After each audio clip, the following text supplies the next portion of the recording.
I did watch all. I've watched 7 different reviews of this machine.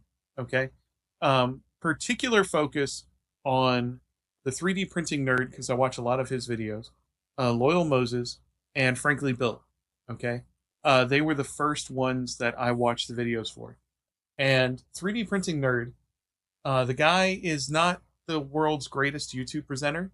Okay, he is. I mean, he's a geek. And that's all there is to it. You Yeah. know. Mhm. So some of his stuff, it's more about how excited he is than it is about the information. But he threw out Yeah. some really good info that I hadn't seen in anyone else's video, and that is with the dual head. Okay, it's a 350 side to side millimeters that you have. Okay, on the Yeah. y axis, or no, x axis. You have 350, but because there's 2 heads, each head can't go further than 325 in either direction. Okay, Mhm. so he actually had loaded up the identical filaments on both sides. Okay, cut his print in half and had the printer do a full 350, doing 175 and 175. Okay, from each head, but on the same print. Huh. Okay, absolutely brilliant tip. Okay, and it was in the first video. Which normally I'd expect someone, they've been using it for a year, maybe they come up with something crazy like that.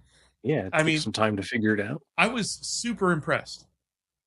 I don't often say that about his videos. Okay, I do enjoy his videos because he's very passionate about 3D printing. I am very passionate about 3D printing, so I appreciate his approach. Having said that, um, that that tip I have not heard anyone else even remotely discuss that being a possibility. Everyone that's talked about the Yeah. limitations of this machine says, well, each nozzle can only do 325 in the either direction because it has to make room for the other head. And like I was blown away that he did that in the very first video, that he was able to figure that out. I you know Applause, because that Mhm. was a great tip.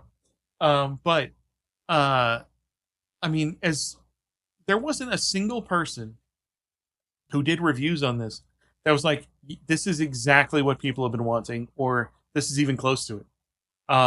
Most people, when they compared the printing to the carbon or even the P1S, where they weren't happy with the prints. They're like, oh, these are good prints, but I'm not sure that they're even better than what came out 2 years ago with the P1S and the X1 carbon.